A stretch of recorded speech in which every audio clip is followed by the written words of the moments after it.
नमस्कार, आप देख रहे हैं तेज भारत। मैं हूं संदली सिंह। आज 12 अगस्त 2026 है। देश की राजनीति से लेकर संसद के मानसून सत्र, सुप्रीम कोर्ट, उत्तर प्रदेश, झारखंड, अर्थव्यवस्था, टेक्नोलॉजी और खेल जगत तक कई बड़ी खबरें सुर्खियों में है। आइए नजर डालते हैं आज की 30 बड़ी खबरों पर।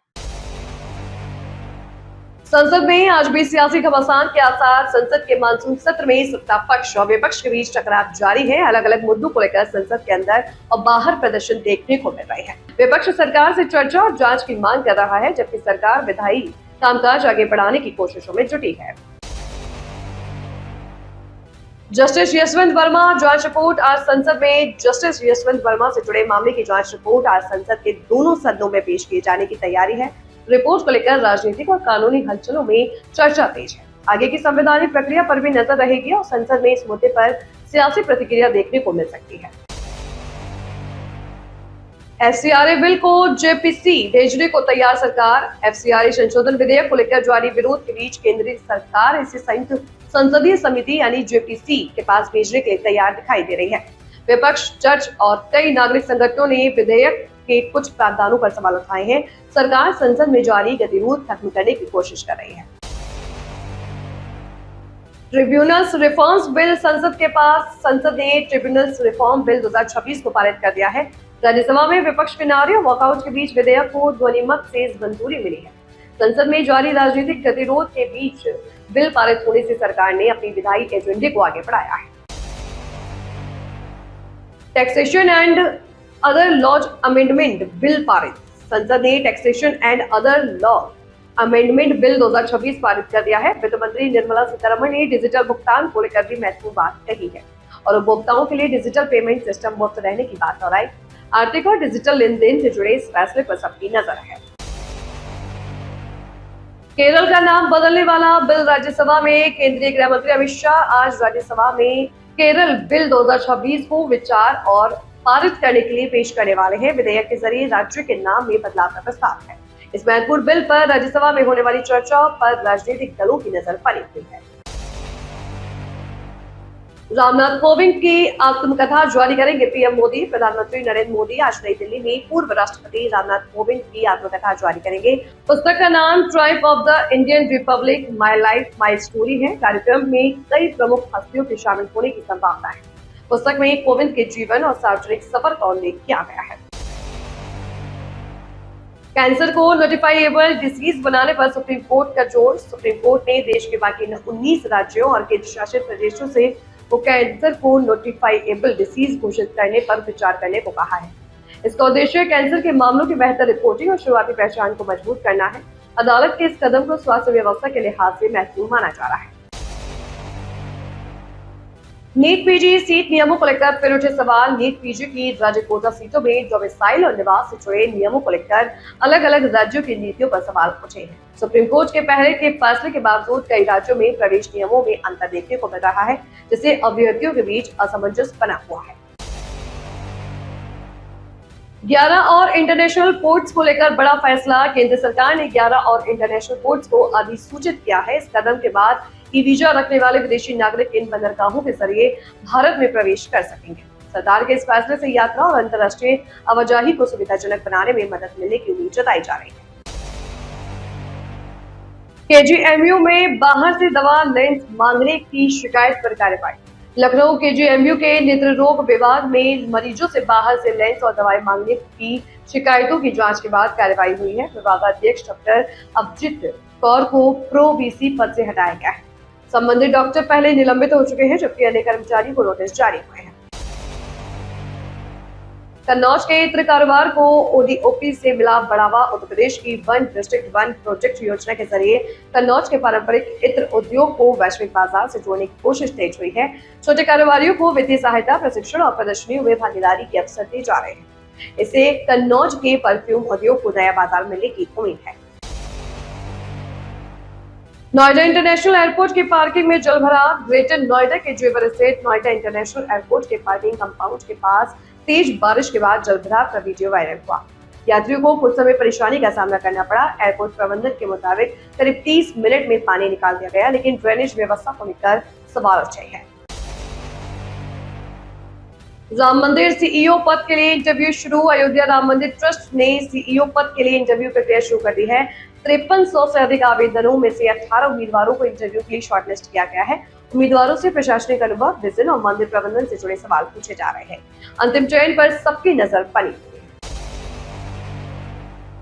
झारखंड में छात्र आंदोलन को लेकर सियासत तेज। झारखंड में छात्र आंदोलन के बीच प्रदर्शनकारी नेता देवेंद्र नाथ महतो की तबीयत बिगड़ने के बाद उन्हें अस्पताल में भर्ती कराया गया है। छात्रों पर कथित लाठीचार्ज के विरोध में भाजपा ने आज झारखंड बंद का आह्वान किया है। आंदोलन के कारण राज्य की राजनीति में आरोप प्रत्यारोप का दौर तेज हो गया है। संसद परिसर में सत्ता पक्ष विपक्ष आमने सामने। संसद परिसर में सत्तारूढ़ भाजपा और विपक्षी दलों के सांसदों के बीच तीखी राजनीतिक नारेबाजी देखने को मिली। प्रियंका गांधी वाड्रा समेत विपक्षी नेताओं ने सरकार पर संसद में पर्याप्त चर्चा नहीं कराने का आरोप लगाया है। दूसरी ओर भाजपा सांसदों ने भी विरोध प्रदर्शन किया है। मानसून सत्र लगातार हंगामेदार बना हुआ है। विपक्ष की रणनीति में एफसीआरए बिल का बना बड़ा मुद्दा। एफसीआरए संशोधन विधेयक को लेकर कांग्रेस ने अपने सांसदों को संसद में मौजूद रहने के लिए व्हिप जारी किया है। विपक्षी दल भी इस मुद्दे पर सरकार को घेरने की रणनीति बना रहे हैं। विधेयक के प्रावधानों और विदेशी फंडिंग से जुड़े मामलों को लेकर संसद के भीतर व्यापक बहस की मांग हो रही है। मिजोरम के मुख्यमंत्री ने एफसीआरए बिल पर उठाई चिंता। मिजोरम के मुख्यमंत्री लालधुमा ने एफसीआरए संशोधन विधेयक से जुड़े प्रावधानों को लेकर केंद्र के सामने चिंता जाहिर की है। पूर्वोत्तर के साथ कई ईसाई संगठनों की तरफ से भी विधेयक पर आपत्तियां सामने आई हैं। अब सरकार ने इसे जेपीसी भेजने के संकेत के बाद राजनीतिक घटनाक्रम पर नजर है। भारतीय फेंसर्स का कॉमनवेल्थ चैंपियनशिप में शानदार प्रदर्शन। नाइजीरिया के लागोस में चल रही कॉमनवेल्थ फेंसिंग चैंपियनशिप में भारतीय खिलाड़ियों ने शानदार प्रदर्शन जारी रखा है। भारतीय फेंसर्स ने 2 गोल्ड, 3 सिल्वर और 4 ब्रॉन्ज मेडल अपने नाम किए हैं। प्रतियोगिता में भारत का पदक अभियान मजबूत बना हुआ है और खिलाड़ियों के प्रदर्शन की खेल जगत में चर्चा हो रही है। गूगल पिक्सल 11 सीरीज का आज लॉन्च। टेक्नोलॉजी की दुनिया में आज बड़ा इवेंट होने वाला है। गूगल ने पिक्सल 11 सीरीज को 12 अगस्त को लॉन्च करने की घोषणा की है। न्यूयॉर्क में होने वाले इवेंट में कंपनी अपनी नई फ्लैगशिप स्मार्टफोन सीरीज से पर्दा उठाएगी। फोन के डिजाइन और नए फीचर्स को लेकर टेक यूजर्स में उत्सुकता है। गूगल ड्राइव की फोटोज बैकअप सुविधा में बदलाव। गूगल ने ड्राइव के डेस्कटॉप ऐप से ऑटोमेटिक गूगल फोटो बैकअप सुविधा को बंद करने की प्रक्रिया शुरू कर दी है। यह बदलाव 10 अगस्त से लागू होना शुरू हुआ है। ऐसे में कंप्यूटर से फोटो बैकअप करने वाले यूजर्स को अपनी सेटिंग और बैकअप प्रक्रिया की समीक्षा करने की जरूरत पड़ सकती है। शेयर बाजार में चुनिंदा शेयरों पर निवेशकों की नजर। 12 अगस्त के कारोबारी शेयर सत्र में शेयर बाजार के निवेशकों की नजर JSW energy, Gujarat mineral development corporation और आईआरसीटीसी जैसे शेयरों पर बनी हुई है। बाजार में घरेलू और वैश्विक संकेतों के आधार पर उतार चढ़ाव देखने को मिल सकता है। निवेशक प्रमुख सूचकांकों की चाल पर नजर बनाए हुए हैं। बंगाल की खाड़ी में मौसम प्रणाली से बारिश का खतरा। बंगाल की खाड़ी में सक्रिय मौसम प्रणाली के कारण पश्चिम बंगाल के कई हिस्सों में बारिश बढ़ने का अनुमान है। पूर्व और पश्चिम मेदिनीपुर, दक्षिण 24 परगना, झारग्राम, बांकुड़ा, हावड़ा और हुगली समेत कई जिलों में भारी बारिश की आशंका जताई गई है। तेज हवाएं भी चल सकती हैं।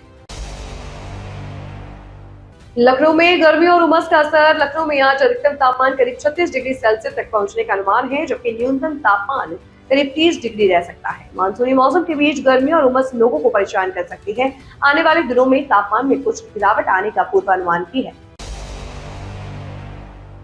भारत समेत दुनिया की नजर आज के सूर्य ग्रहण पर। 12 अगस्त 2026 को साल की बड़ी खगोलीय घटनाओं में शामिल पूर्ण सूर्य ग्रहण होने जा रहा है।